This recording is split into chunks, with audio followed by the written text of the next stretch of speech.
6 నెలల్లోపు TIMS ఆసుపత్రి నిర్మాణాలు పూర్తి చేయాలని లేదంటే పెద్ద ఎత్తున ఉద్యమిస్తామని హెచ్చరించారు మాజీ మంత్రి హరీష్ రావు.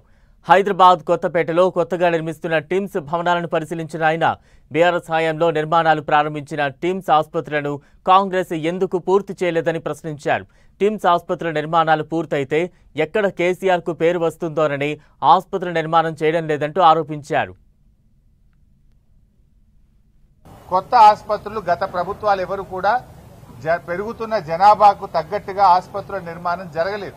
పేదలకు ప్రభుత్వ రంగంలో కార్పొరేట్ సేవలు అందించాలి, సూపర్ స్పెషాలిటీ వైద్య సేవలు అందించాలని ఈ 4 టిమ్స్ ఆసుపత్రిని వరంగల్లో 2000 పడకల హెల్త్ సిటీని కేసీఆర్ గారు ప్రభుత్వం ప్రారంభించారు. నిజంగా బీఆర్ఎస్ ప్రభుత్వమే ఉండుంటే ఇప్పటికే ఏడాది కిందనే ఈ ఆసుపత్రి ప్రారంభమై ప్రజలకు సేవలు అందించేది. అంటే రేవంత్ రెడ్డికి ఎక్కడ కేసీఆర్ కు పేరు వస్తుందో, ఎక్కడ బీఆర్ఎస్ ప్రభుత్వాన్ని ప్రజలు గుర్తు చేసుకుంటారో అని కావాలనే ఈ ఆసుపత్రి యొక్క నిర్మాణాన్ని స్లో చేస్తా ఉన్నారు.